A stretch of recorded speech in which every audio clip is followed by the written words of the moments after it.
जय श्री कृष्णा, राधे राधे। कैसे हो आप सभी? आशा करती हूँ आप सभी स्वस्थ होंगे, परम मंगलमय होंगे। प्यारे भक्तों, ठाकुर जी की अनंत लीलाएँ आपने सुनी होंगी और अनंत ही ऐसी कहानियाँ आपने सुनी होंगी जिन्हें सुनकर आपको बड़ा ही अचंभा होता होगा कि ऐसा कैसे हो सकता है। क्योंकि हमारे प्रभु, हमारे नारायण तारणहार हैं, वो असुर और इंसान में, देवों में कोई भेद नहीं करते हैं। बस जो उनकी शरण में जाता है उसका उद्धार करना वो अपना धर्म समझ लेते हैं। तो प्रभु भक्ति की ऐसी ही एक अनंत कथा आज आप सभी के समक्ष लेकर आई हूँ। आप लोगों ने सुना होगा गया जी तीर्थ स्थान के बारे में। तो गया जी क्यों ऐसा तीर्थ स्थल बना, बस इसी विषय में आज की ये वीडियो है। कौन थे गया जी और क्यों उन्हें मिला विशेष तीर्थ स्थल होने का स्पेशल स्थान। आइए शुरू करते हैं वीडियो गया जी के बारे में। तो वीडियो शुरू करने से पहले बस एक छोटी सी रिक्वेस्ट है आप सभी से कि अगर आपने चैनल को अभी तक सब्सक्राइब नहीं करा है तो प्लीज़ चैनल को सब्सक्राइब कर लीजिए, क्योंकि यहाँ पर आपको रोज़ाना ही नई वीडियो मिलती है आध्यात्मिक, जिसे सुनकर आपके हृदय में प्रभु भक्ति प्रगाढ़ होती जा रही है, ऐसा मेरा मानना है। यदि आपको वीडियो अच्छी लगती है तो लाइक ज़रूर करके जाइएगा। आइए वीडियो शुरू करते हैं। नालम द्विजतम देवतम ऋषित्वम वासुरात्मजः प्रीणाय मुकुंदस्य न व्रतम न बहुज्ञता। असुर पुत्रों, भगवान मुकुंद को प्रसन्न करने के लिए ना तो ब्राह्मण, क्षत्रिय, वैश्य वर्ण रूप द्विज होना पर्याप्त है और ना देवता अथवा ऋषि होना। वे दयामय ना तो आचार से प्रसन्न होते हैं, ना बहुत से शास्त्रों का ज्ञान होने से। यह उपदेश प्रहलाद जी ने पाद्यकल्प में अपने सहपाठी दैत्य पुत्रों को दिया था। असुर वंश में उत्पन्न होने पर भी गय परम भागवत था। आप नाम ध्यान से सुनेंगे, गय नाम है इनका, जिनके विषय में ये वीडियो है आज की। उसमें अधर्म का लेश भी नहीं था। उसने दैत्य कुल तिलक अपने पूर्वज प्रहलाद जी के उपदेश को हृदय में धारण कर लिया और तपस्या करने लगा। गय की तपस्या अत्यंत कठोर थी। वह एक पैर से सहस्त्रों वर्ष निर्जल निराहार खड़ा रहा। भगवान में उसका चित्त लगा हुआ था। उसके हृदय में भगवान की मनमोहिनी मूर्ति प्रत्यक्ष हो गई थी। हृदय में भगवान जी की अमृतमयी दिव्य झांकी होती थी। उसे गय का शरीर सदा पुलकित रहता था। उसे भूख प्यास, सर्दी गर्मी आदि का पता ही नहीं चला। उसका शरीर भीतर के अनंत आह्लाद के कारण बिना कुछ खाए पिए भी सुपुष्ट था। उसका बल तनिक भी घटता नहीं था। उसका तेज दिशाओं में बढ़ता ही जा रहा था। अनेक बार ब्रह्मा जी, शंकर जी वरदान देने गए के पास गए, किंतु उसे तो कोई वरदान ही नहीं चाहिए था। वह तो भगवान को प्रसन्न करने के लिए तप कर रहा था और तप करते रहना ही चाहता था।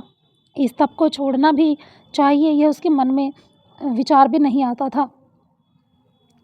इंद्र, वरुण आदि ने उसे मार देने के लिए अनेक प्रयत्न किए, किंतु गय के शरीर पर किसी अस्त्र शस्त्र का कोई प्रभाव नहीं होता था और वह महात्मा क्रोध करना तो दूर, किसी की ओर नेत्र उठाकर तक नहीं देखता था।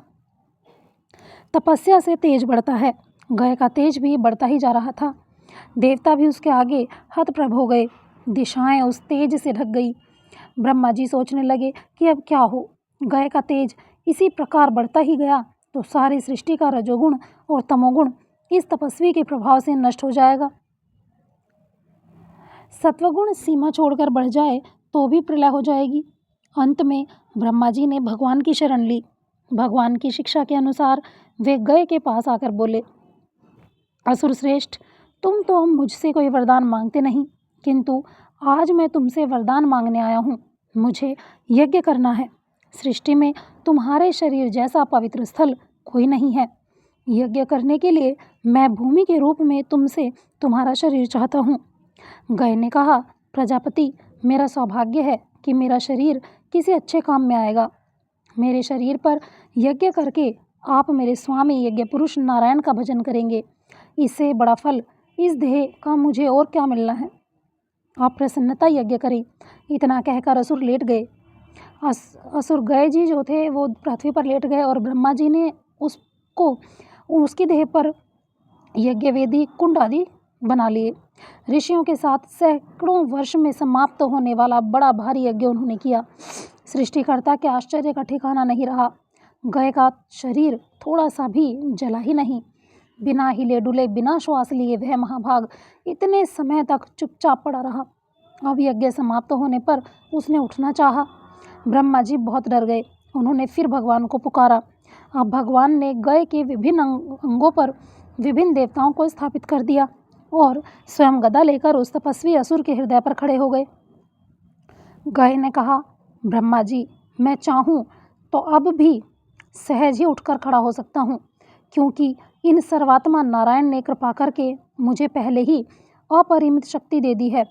किंतु मेरे स्वामी स्वयं जब तक मेरे ऊपर खड़े हैं तब तक मैं हिल भी नहीं सकता। अपने आराध्य का अपमान मैं नहीं कर सकता। हाँ, यदि भगवान मेरे ऊपर से चले गए तो तुरंत उठकर खड़ा हो जाऊंगा। आप सब में मुझे दबाए रखने की हिम्मत किसी में नहीं है। गाय की इस बात से प्रसन्न होकर विष्णु जी ने गाय जी को वरदान के लिए बोला, तो गाय जी ने सिर्फ एक ही वरदान मांगा कि जो कोई मेरे शरीर पर अपने पितरों के लिए पिंडदान करे उसके पितर मुक्त हो जाएं। तो भगवान इससे अति प्रसन्न हुए और भगवान ने गाय को वरदान दिया कि गया प्रदेश में, गया जी में जो भी व्यक्ति अपने पितरों के निमित्त पिंडदान करते हैं उनके पितृ को अक्षय फल की प्राप्ति होती है और सारे क्लेशों से वो छूट जाते हैं। प्यारे भक्तों, गया का पूरा तीर्थ क्षेत्र जो है वो गया के शरीर पर ही है और भगवान नारायण उसके हृदय देश पर आज भी श्री विग्रह रूप में स्थित हैं, उपस्थित हैं। तो ये थी आज की वीडियो, ये था आज का आप सभी के लिए एक नया भक्त चरित्र। प्यारे भक्तों, कैसी लगी आपको वीडियो, कैसी लगी आज की जानकारी, कमेंट सेक्शन में ज़रूर बताइएगा। नित्य ही प्रति कोशिश रहती है कि आप सभी के समक्ष एक ऐसा भक्त चरित्र उपस्थित किया जाए जिसे सुनकर आप प्रभु भक्ति से गदगद हो उठें, आपका हृदय प्रभु भक्ति की ओर और ज़्यादा बढ़ता चला जाए। तो मिलेंगे नई वीडियो में एक नई जानकारी के साथ, एक नए भक्त चरित्र के साथ। तब तक के लिए बने रहिए चैनल पर और हाँ, जाते जाते वीडियो को लाइक ज़रूर करके जाइएगा। तो मिलते हैं नई वीडियो में एक नए भक्त चरित्र के साथ। तब तक के लिए हरे कृष्णा, राधे राधे।